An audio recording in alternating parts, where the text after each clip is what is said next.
Hello, people, and welcome to the show. It is Tuesday night. It's International Tuesday, and we have lots to cover. Some excellent news. Yesterday we talked about the swearing in of Secretary Cardenas. It looks like we are going to get a vote on Merrick Garland tomorrow, so I'm super excited about that. I'm hoping that that goes smoothly. There's some sad news as well. The nomination of Neera Tanden to head the OMB was withdrawn. I think some of us kind of saw the writing on the wall when Murkowski and Collins came out so strongly against her. I am still livid, hot as fish grease, on fire at the double standard that was applied to Neera Tanden. It really just came down to the fact that she was a woman of color who had the nerve to criticize white people. That's really what it came down to, and it greatly offends me every time we do this. We allow people to apply completely double standards and be shameless in their hypocrisy, and total gaslighting as to their justifications for holding one person to another, and to a standard totally different than another. So that is not the topic of tonight, but I just wanted to mention that, the good news is that Joe Biden has some other really, really great qualified people in the wings to pull from, but I've made it clear that I want that person to be a person of color, and we just keep, quite frankly, Joe has the option of just putting acting on Neera and keep it moving and use the same standard that Donald Trump did. So we're going to talk about that second option a little bit later in the show, not with respect to this particularly, but just generally about the approach to governing in this era. The first thing I want to talk about is the governors of Callous Disregard. I live in the state of Florida, as I'm sure you know, and the news here about our coronavirus numbers is not great.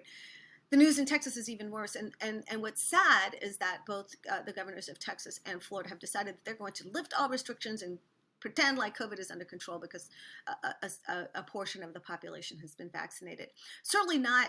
Both states are lagging far behind other states, and there is quite a scandal brewing here in Florida because there's evidence that Ron DeSantis has been putting up pop-up vaccination clinics around his donors and has been basically playing political favorites with the vaccine. I expected absolutely nothing less from Ron DeSantis because that is his hardwired DNA. He is absolutely a corrupted grifter in everything that he does. He does not have a moral grounding whatsoever. And so would he sell access to the vaccine? Absolutely. Would he trade access to the vaccine for political favors? Absolutely. Has he done that? Well, I think an investigation is definitely warranted, and the Secretary of Agriculture of our state, the only statewide elected Democrat, has called for an investigation, as has former Governor and now Congressman Charlie Crist and others. I think there's overwhelming evidence that Ron DeSantis has played fast and loose with this COVID vaccine, as he's played fast and loose with every other component of COVID, including lying to us about it, including pretending that we didn't need to mask up, including opening up beaches and clubs and businesses so that we could transport the vaccine, the virus all over the country. There is really nothing that he has done right about this thing. He's just been very fortunate that people, Florida inherits so many people from other states, and the people from other states have just been more careful about their own health than Ron has been about their health. Sadly, the news in Texas is not great either. I mean, here's a state that's still trying to recover from the worst catastrophic infrastructure failure in probably the state's history.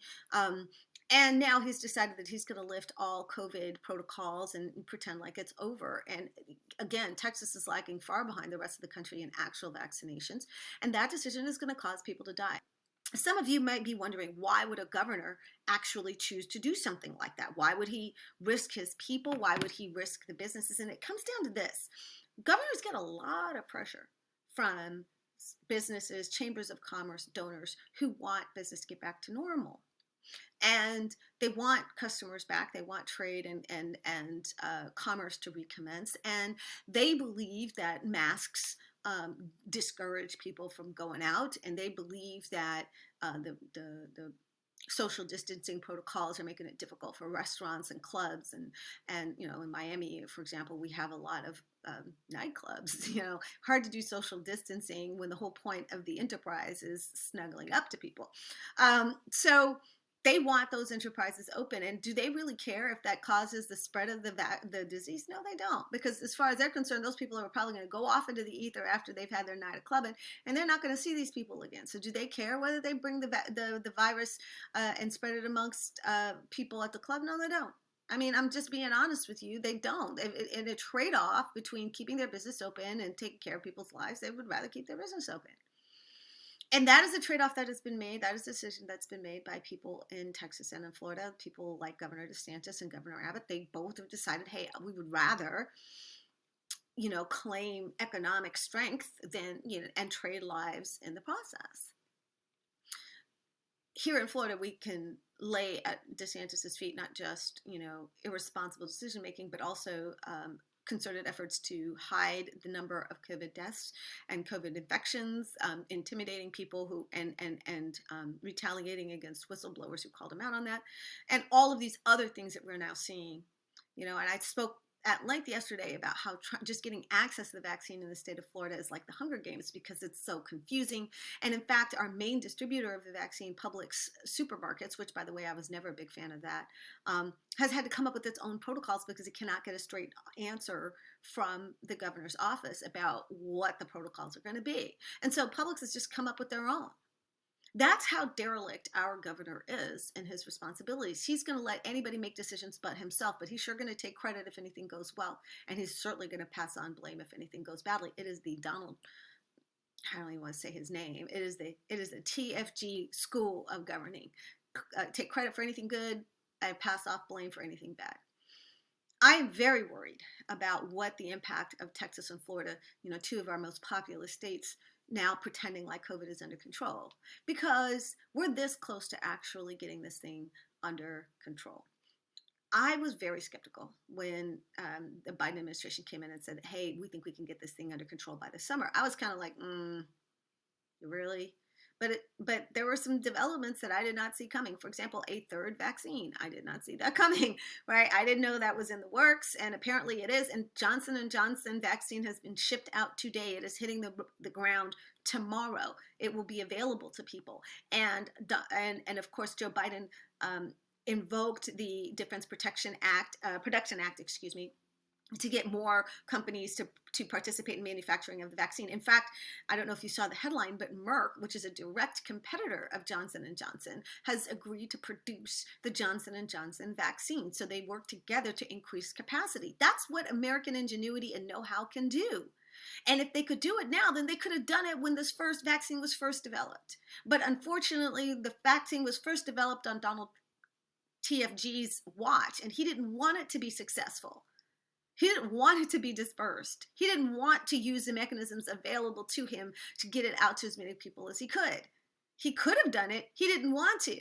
The question is, why? And I have yet to hear an answer. It's a callous disregard for the well-being of the American people.